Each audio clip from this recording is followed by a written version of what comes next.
I didn't say a word when the HOA president screamed about trespassing. The air in the conference room was thick enough to cut with a knife, heavy with tension and disbelief. But I stayed perfectly still, folded my hands calmly on the table, and let the silence speak for me. Without raising my voice or gesturing, I slid the governor's executive order across the polished wood surface until it stopped directly in front of her. It wasn't an act of defiance or theatrics, just a simple, unyielding presentation of authority. The moment stretched, fragile and electric.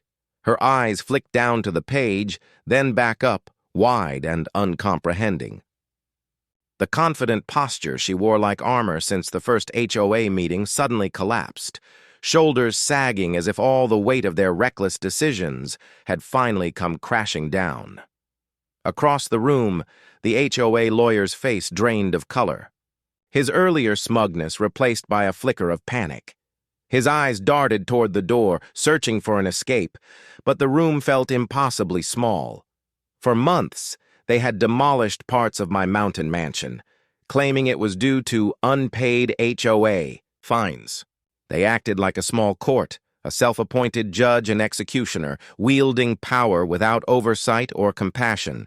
Their heavy-handed tactics were meant to break me, to make me pay for what they insisted were violations that justified wrecking my home. But they didn't realize something important. I wasn't just any homeowner. I wasn't some anonymous resident they could bully into submission. I was the governor of this state, and with that came legal authority and responsibility. The title wasn't just ceremonial, it was a tool I wielded quietly but decisively, and I was about to use it. This moment wasn't about venting anger or seeking revenge. There was no shouting, no raised fists or emotional outbursts. What I had spent months building was far more powerful. A cold, precise strategy rooted in law and facts. I had patiently collected evidence, documented every overreach, and dug into the archaic statutes and property codes that governed our land and associations like the HOA. I'd uncovered how their petty rules masked a system of corruption and abuse, how they targeted neighbors with fines for the most trivial things, and how they had no legal basis for the destruction they ordered. I didn't react emotionally because that would have played right into their hands. Patience had been my greatest weapon.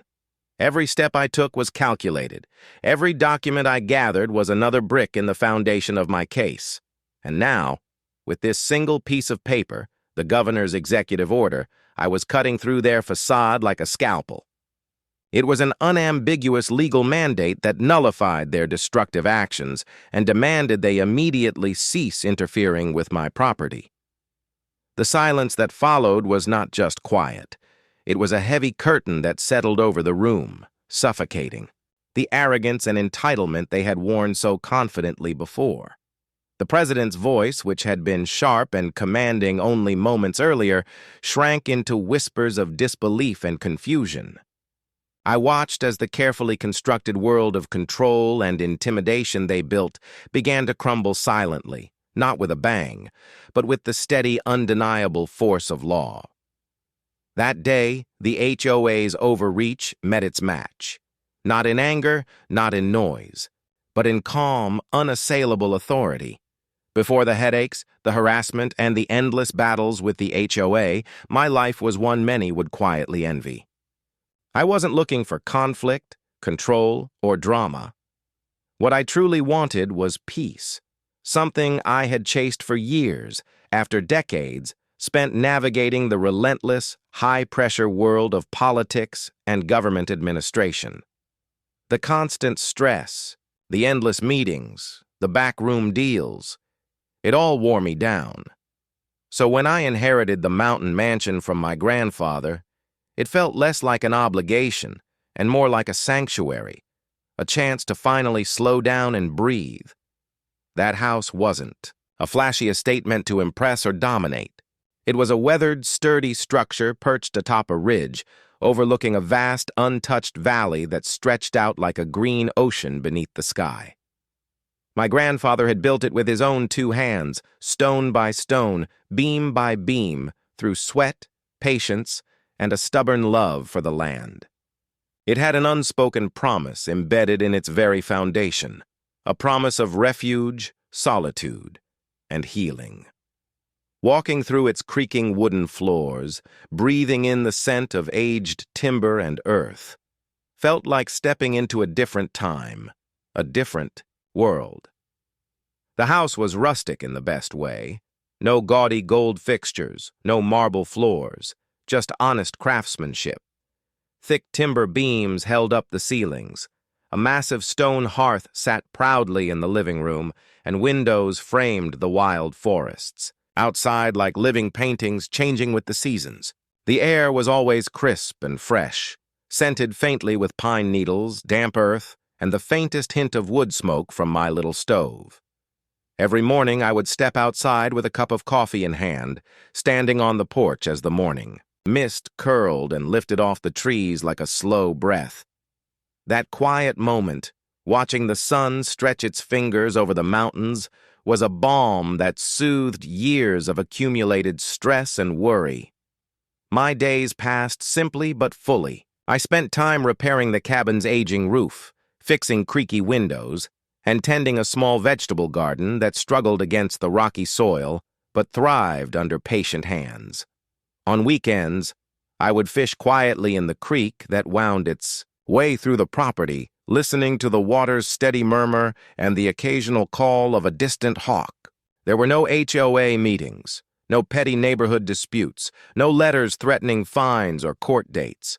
There was only the steady rhythm of nature, the changing seasons, and the deep, untroubled silence I had longed for.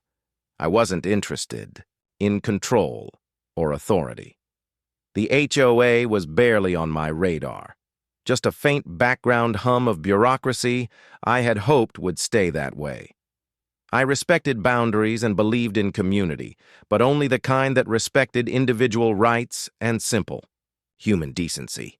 I thought neighbors could coexist with kindness and distance without turning their sense of order into weapons. What I didn't expect was that the very people who claimed to protect our peaceful community would become its worst tormentors, using petty rules and unchecked power to harass, intimidate, and destroy the tranquility I had fought so hard to find. The first time the HOA sent me a letter, I honestly thought it was some kind of mistake.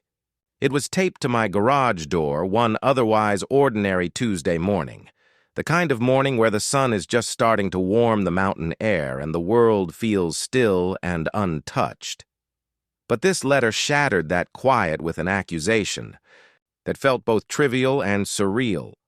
They claimed I had made unauthorized property modifications and threatened me with fines if I didn't remove what they called non-conforming gravel from my driveway. The letter was filled with references to community aesthetic guidelines, vague, nebulous rules that, as I later confirmed by reading the official HOA bylaws, didn't even exist in any enforceable form.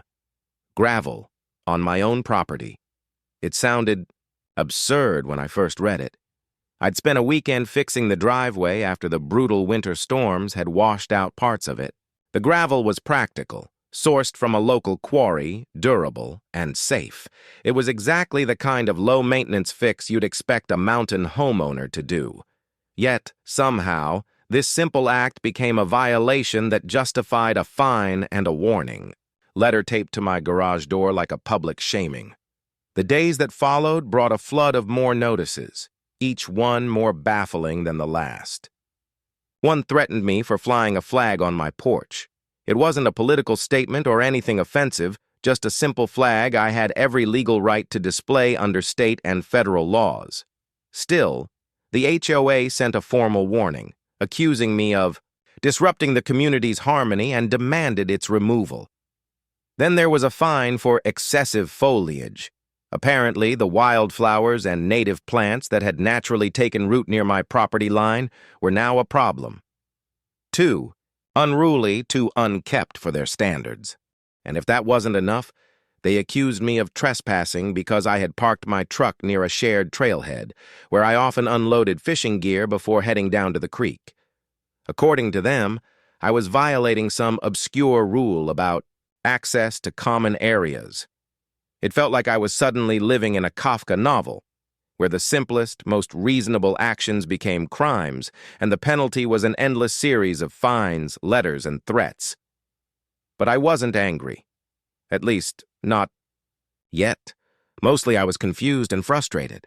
I reread those letters over and over, trying to make sense of how a community association could suddenly wield so much power over such trivial, inconsequential things. Their claims felt less like enforcement and more like harassment, a way to wear me down. The fines started small, but multiplied quickly, piling up like a slow drip of intimidation designed to push me toward compliance through sheer exhaustion. At first, I thought maybe I had missed something, that perhaps there was some legitimate rule buried deep in the HOA's paperwork I hadn't seen. But the more I dug, the clearer it became that these violations were made up on the spot, flimsy, excuses to assert control. The HOA wasn't interested in fairness or community standards. They wanted to bully me into submission, to make me pay for something I hadn't done wrong. And they were relentless. At first, I tried to keep everything civil. I wasn't looking for a fight. I wanted answers, clarity, and, if possible, a way to resolve this quietly without dragging neighbors or lawyers into it. I wrote carefully worded emails to the HOA board, politely requesting clarifications on their supposed violations. I referenced their own rules, the bylaws and community guidelines they'd sent me, and contrasted those with the state laws that govern property rights and homeowners associations. I suggested meetings, even offered to sit down in person to talk things through calmly, hoping that reason might still prevail somewhere in that tangled mess.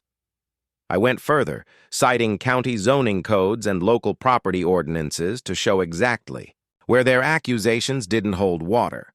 I included official language, hoping it might persuade them to back down. I wanted to believe that the HOA's purpose was genuinely to maintain harmony and community standards, not to harass or intimidate a long-time resident. But for a long while, they just ignored me. No replies, no acknowledgments, just silence. It was as if my voice didn't exist. When they finally did respond, it wasn't with reason or openness.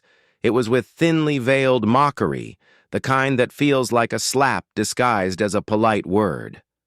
They threatened me with higher fines, more penalties, and legal action that felt less like actual law and more like blunt instruments wielded to intimidate. Certified letters arrived, accusatory and formal, accusing me of willful noncompliance, and warning that failure to obey would lead to court proceedings. I began to notice a subtle shift in the neighborhood. Neighbors who once greeted me warmly now whispered behind my back or averted their eyes when I passed. Some outright avoided me. A few gave me cold nods like I'd suddenly become an outcast. The isolation was painful in a way that words can't fully capture, the sense that the very community I'd moved into for peace had turned against me. Inside, something else shifted too. It wasn't anger, at least not the explosive kind. Instead, it was a quiet, steely focus. I stopped sending emails, stopped hoping for compromise. Instead, I began to prepare. I buried myself in research, devouring every book, statute, and legal precedent I could find on property law, HOA governance, and the often arcane world of local statutes. What at first felt like an attack slowly became a challenge, one I was determined to meet on my own terms. I realized that knowledge was my most powerful weapon, far stronger than confrontation or rash reactions. Armed with legal clarity and meticulous preparation, I started building the foundation of a defense that would not just protect my home, but expose the HOA's overreach. It was a slow, isolating process.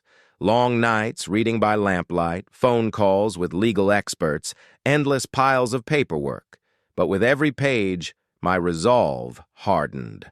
I wasn't just a victim anymore. I was becoming a strategist.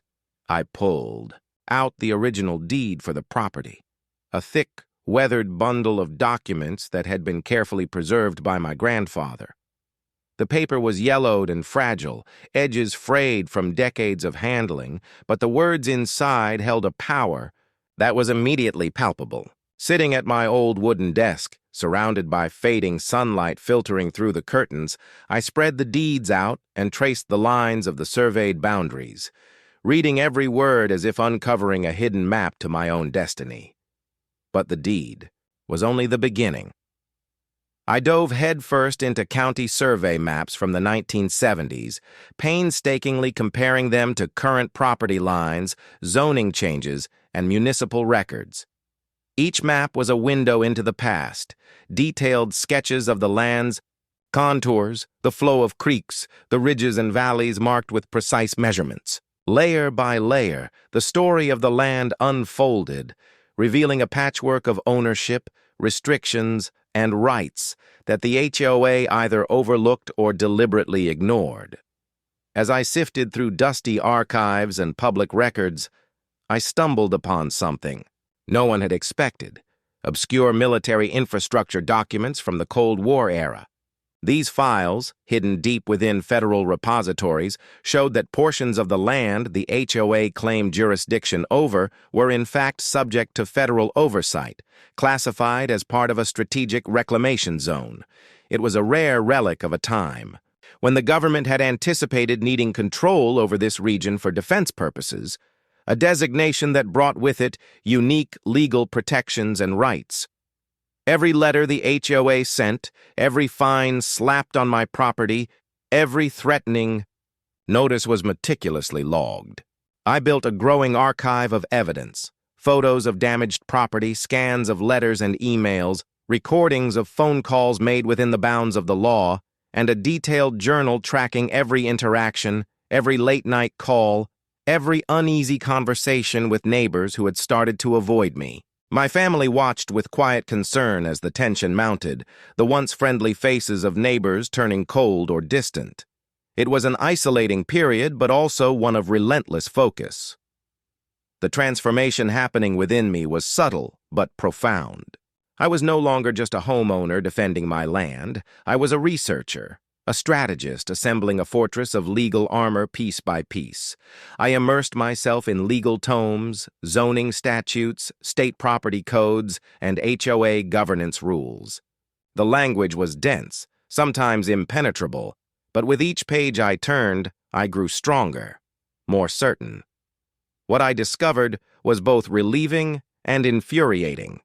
The HOA's claimed authority was far narrower than they had asserted. Many of their fines were not just petty, but legally unenforceable.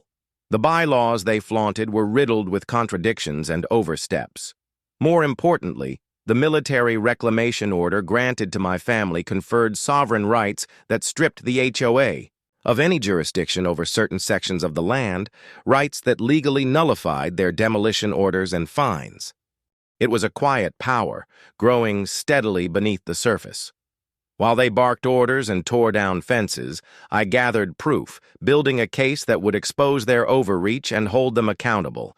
And in that process, I became something they had underestimated entirely: a calm force of law and certainty, ready to reclaim what was mine. When the next HOA board meeting finally came around, I arrived with a quiet confidence that surprised even me.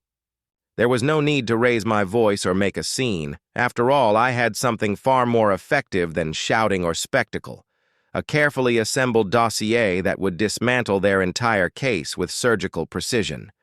I carried the thick stack of documents neatly organized: original property deeds from my grandfather, county zoning maps that clearly contradicted the HOA's claims, the decades-old military reclamation order that few in that room had even heard of, and a legal memorandum drafted by a state attorney who specialized in HOA disputes.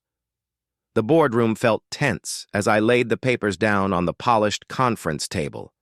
The president, who had spent months berating me and issuing fines with arrogant certainty, sat rigid, her earlier bluster replaced by an uneasy silence. Their lawyer, who had once looked like he owned the room, shifted uncomfortably in his chair, glancing at the documents with growing apprehension. I spoke clearly but calmly, without raising my voice, explaining how the HOA had systematically overstepped its legal boundaries. Each claim they had made, the fines, the demolition orders, the accusations, was invalid, I said, backed by the precise language of state statutes and federal property regulations. I detailed how their authority was limited by law, how their bylaws did not grant them the power to impose fines for gravel choices, flag displays, or unapproved repairs. Most importantly, I presented the military reclamation order, a document signed decades ago that gave my family sovereign rights over significant portions of the land the HOA claimed as common property. As I spoke, I saw the color drain from the president's face. Her confident posture crumbled as the mounting evidence made clear how deeply the HOA's authority had been undermined. The lawyer opened his mouth to object, to try to regain control, but I interrupted gently, citing the exact sections of state law that forbade their actions. The room grew still. The years of bullying, the months of intimidation, all undone by a handful of irrefutable facts laid out in black and white. The most powerful moment came when I held up the military reclamation order, letting it rest on the table like a verdict. The HOA's claimed jurisdiction evaporated in an instant. They had no right, no legal foothold, to fine me, much less demolish parts of my home. The humiliation was palpable, but I kept my tone measured and respectful. This wasn't a moment for gloating or vindictiveness. It was about setting things right using the tools the law provides, restoring balance where it had been lost. The board meeting ended quickly after that. Resignation letters followed in the days afterward, and while the neighborhood slowly began to heal from the damage they'd inflicted, that moment, the quiet, surgical exposure of their overreach, remained a turning point. It proved that calm preparation, legal knowledge, and patience could dismantle even the most entrenched abuse of power. In the weeks that followed that decisive board meeting, the repercussions rippled through the HOA like a sudden storm breaking, a long drought. The weight of mounting lawsuits, coupled with growing public scrutiny, shattered the fragile facade the board had maintained. One by one, members resigned, their departures quiet but telling, an unspoken admission that the foundation they had built on intimidation and overreach could no longer hold. New leadership emerged, promising reforms and a return to reasonable governance, though the scars of their mismanagement lingered like faded bruises across the community. The neighborhood itself began to shift in subtle but meaningful ways. Where, once there had been whispered judgments and sideways glances, a more respectful silence settled over our interactions. Some neighbors, their voices low and hesitant, reached out with private apologies, acknowledging their earlier coldness or avoidance during the conflict. Others offered simple nods of acknowledgement when our paths crossed on the winding mountain roads, a quiet recognition of the hard-fought battle and the resilience it took to stand firm. As for my mountain mansion, I set about restoring the damage the HOA's heavy hand had inflicted. The portions of my home that had been unjustly demolished were painstakingly rebuilt, each beam and stone replaced with care and a renewed sense of purpose. The garden, once trampled under the weight of their arbitrary rules, bloomed again, wildflowers and native plants reclaiming their place with stubborn grace. Slowly, life settled back into a new rhythm, still quiet, still peaceful, but now fortified by the hard-earned knowledge that patience, preparation, and an unwavering belief in the law can protect even the most vulnerable sanctuaries. Driving. Up that familiar mountain road today, the quiet feels different. It's not just the absence of noise or conflict. It's a quiet born of resilience, respect, and the steady power that comes from standing your ground without raising your voice. Power doesn't have to be loud to be real. Sometimes it's calm, steady, and quietly unbreakable, like the mountains themselves.